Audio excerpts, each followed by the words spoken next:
नमस्कार, मैं हूं आनंद कुमार सिंह और आप मेरे साथ देख रहे हैं 24 रिपब्लिक। नमस्कार, मैं हूं संजीव कुमार, आप देख रहे हैं 24 रिपब्लिक भारत। लालगंज विधानसभा को लेकर आपने देखा कि 24 रिपब्लिक ने लगातार अपनी कवरेज दिखाई है।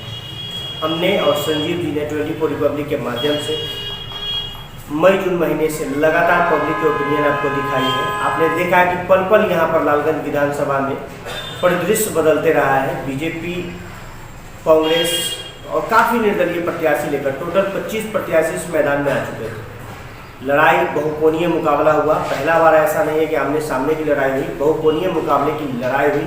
कई बागी प्रत्याशी भी बने।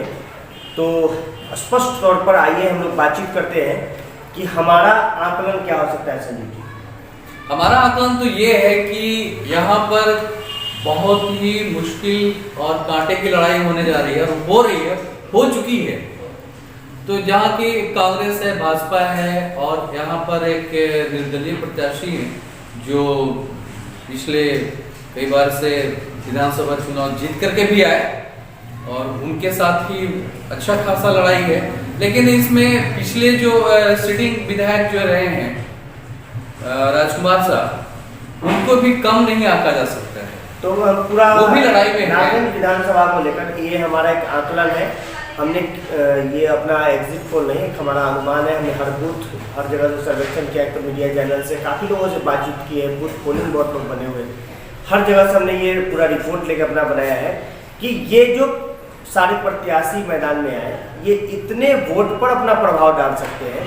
और कहीं ना कहीं बहुत सारे प्रत्याशी जो ये कांग्रेस है, पूर्व विधायक मुन्ना शुक्ला रहे हैं या फिर भाजपा रही है, इसके वोट बैंक पर कितना असर इन्होंने डाला है। इनके आने से भाजपा के कैडर वोटर पर कितना असर पड़ा। जैसे भूमिहार ब्राह्मण कहीं ना कहीं अलग हो गए। आप देख रहे हैं कि राजपूत समाज से भी कांग्रेस के तरफ जातीय समीकरण जो था, बिहार में चुनाव जातिगत होती है, कहीं कोई दो राय नहीं है।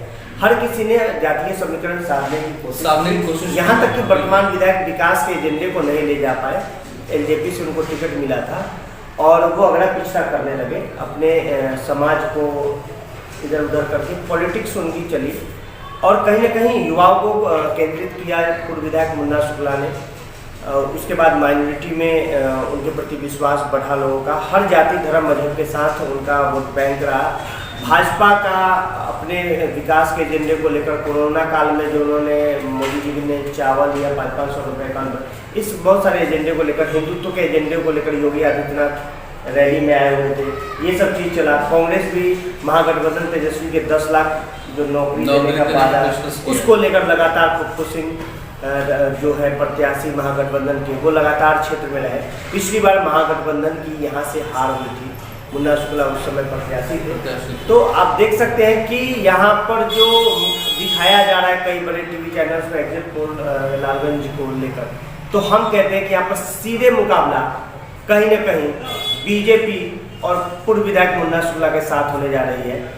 महागठबंधन सरकार बनाने जा रही है। एग्जिट पोल के अनुसार 10 तारीख को क्या नतीजे आएंगे ये देखना होगा। कहीं ना कहीं प्रभाव तो पड़ा है। लेकिन हम आपसे बातचीत करना चाहते हैं कि जो 25 प्रत्याशी इस बार मैदान में आ गए लालगंज विधानसभा में, ये कितना वोट बैंक डालते हैं।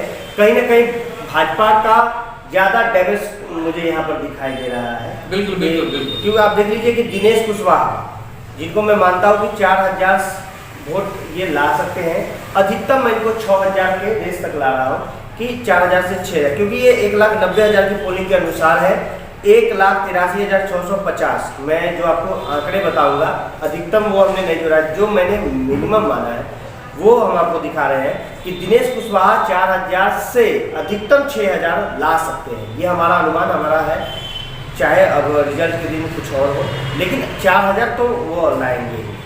अब बात कर लेते हैं यहाँ पर रतनपुरा पंचायत के मुखिया गौरीशंकर पांडे काफ़ी प्रभावी रहे।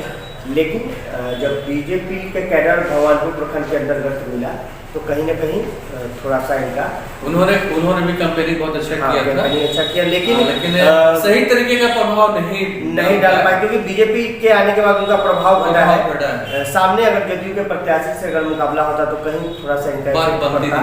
अभी हम इनको 5,000 से 8,000 के बीच में हम मानते हैं कि ये इन्होंने वोट बैंक में प्रभाव अपना डाला है।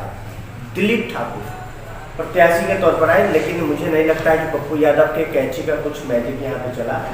1200 वोट इनका है और अधिकतम मैं 2000 मानता हूँ कि अधिकतम इनको 2000 वोट मिल सकता है। हाँ, सबसे बेहतरीन प्रत्याशी में निर्दलीय प्रत्याशी के तौर पर राकेश पासवान का यहाँ पर मुझे लगा। राकेश पासवान अपना जातीय समीकरण को भुना लिए और मुझे लगता है कि 6,000 से 8,000 के बीच तक उनको 6,000 तो मिनिमम 8,000 लगभग ये प्रभाव, ये जो भी प्रभाव आपको डालते दिखाई दे रहे हैं, ये कहीं ना कहीं मुझे लगता है कि भाजपा के कैडर में प्रभाव पड़ेगा, एलजेपी पर पड़ेगा प्रभाव। संजय सिंह निर्दलीय प्रत्याशी के तौर पर आए, बागी प्रत्याशी भाजपा के बने, इन्होंने भी प्रभाव डाला, प्रभाव अच्छा खासा डाला है। मुझे लगता है कि 5,000 से 7,000 के बीच इनका मुझे सिमटता हुआ दिखाई दे रहा है।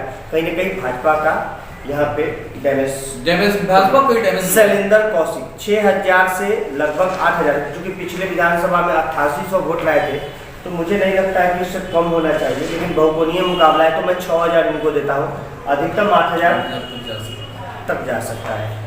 और बाकी छोटे छोटे प्रत्याशी और भी है जिनके लिए हम लोगों ने मिसलेनियस वोट छोड़ा है, 2,000, 1,500, 2,000 करीब ला सकते हैं। इसमें राजन कुंद्रा भी आते हैं, जिन्होंने लालगंज विधानसभा में उन्होंने भी कहीं मुझे अनुमान लगता है कि 2,500 से 4,000 वोट तक आ सकता है उनको। उनका मुझे वहाँ पर लग रहा है कि हाँ, मिथिलेश कुमार साथी का 1,200 से 2,000 के बीच मुझे लगता है कि ये सिमटते हुए मुझे दिखाई दे रहे हैं। और बात अब कर लेते हैं कांग्रेस के पप्पू सिंह। तो आपने देखा है कि पिछले महागठबंधन में भी जब मुन्ना शुक्ला थे तो 60,549 वोट आया था। मुन्ना शुक्ला का अपना कैडर वोटर है, सब कुछ होने के बावजूद यहाँ पर थोड़ा सा भाजपा की तरफ भी जातिगत समीकरण गया और पप्पू सिंह कांग्रेस की तरफ भी गया है। तो मुझे लगता है कि और दलित महादलित जो उनका अपना पिछड़ा वोट बैंक रहा है, एग्जिट पोल भी महागठबंधन को दिखा रही है जिस तरह से। लालगंज में बहुकोणीय मुकाबला पप्पू सिंह के साथ ये माना जा रहा है कि लालगंज में प्रभावी ज्यादा भगवानपुर में कम दिखे, और दूसरी बात ये भी माना जा रहा है कि वो महागठबंधन से चूंकि राजद यहाँ नहीं है तो कहीं न कहीं वाई समीकरण का जो है माई समीकरण 80% लगभग पंजाब उनके साथ है। महादलित में उनका जो अपना कोर वोट बैंकिंग रहा है, मुझे लगता है कि वो 38,000 से 40,000 42,000 वोट तक, हाईएस्ट 42,000 मैं जा सकता हूँ, 38,000 तक राकेश कुमार पप्पू सिंह कांग्रेस के सिमटते दिखाई देते हैं।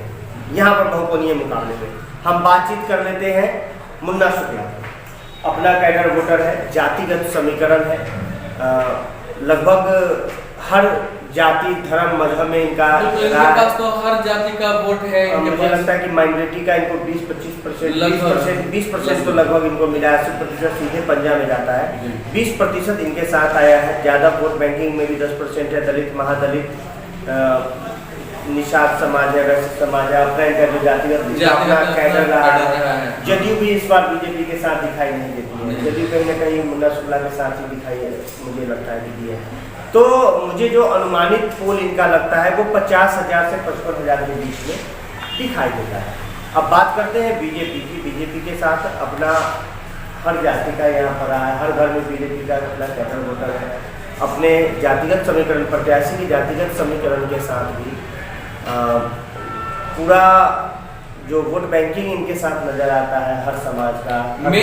मेन हमको लगता है कि जो कांटे की जो टक्कर हो रही है 50-55 इनका भी मानते हैं मुन्ना शुक्ला और बीजेपी के साथ ही, क्योंकि बहुत साइलेंट वोटर है, दोनों के जो वोटर है वो बहुत ही साइलेंट, जो अभी तक खुल के सामने नहीं आए, वो साइलेंट वोटर है, अभी तक खुल के सामने नहीं आया है कि क्या, क्योंकि समझ लीजिए कि जीविका के भी बहुत सारे लोग ये देखा था। मुन्ना शुक्ला जी ने बातचीत की थी कि महिला अनु शुक्ला जी की भी फील्डिंग आपको याद दिखाई। संजय सिंह लगातार हर तबके के साथ मिलते जुलते रहे, कुशवाहा वोट बैंक में उनके पास आया, मुझे थोड़ा सा समझ में आया कि ऐसे हर जाति धर्म उनका अपना जातिगत समीकरण भी रहा है शामिल।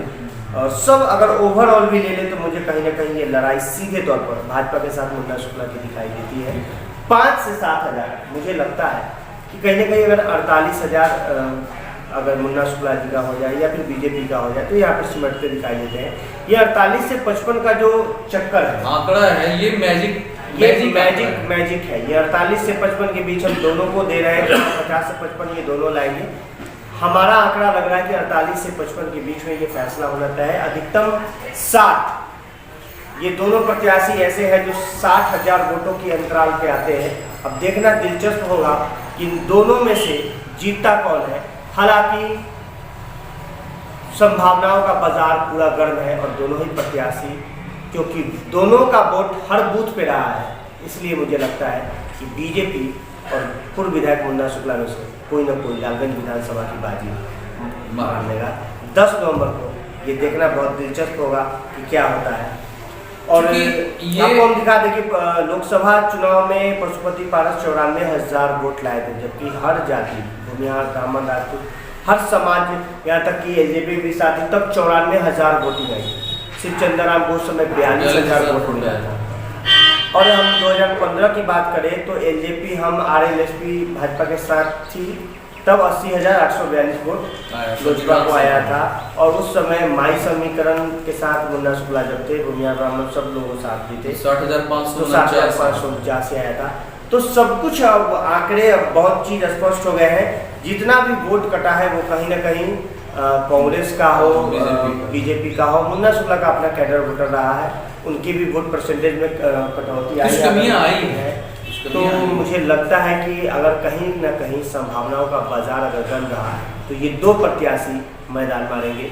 देखना है कि लालगंज विधानसभा 10 तारीख को किसके खाते में, क्योंकि ये हम लोगों का अपना अनुमान है। हम किसी ये एग्जिट पोल नहीं है, ना तो एग्जैक्ट पोल है, ये हम दोनों का अपना अनुमान है कि ऐसा अपना सर्वे, सभी मीडिया चैनल, सभी लोगों से बातचीत की, पोलिंग सर्वे हर बूथ की हम लोगों ने एग्जैक्टली यहाँ तक लाने की पटल पर कोशिश की है। उस अनुमान के साथ ऐसा हमारा दिखाई दिया और यही रिजल्ट होना तय है। जी बिल्कुल।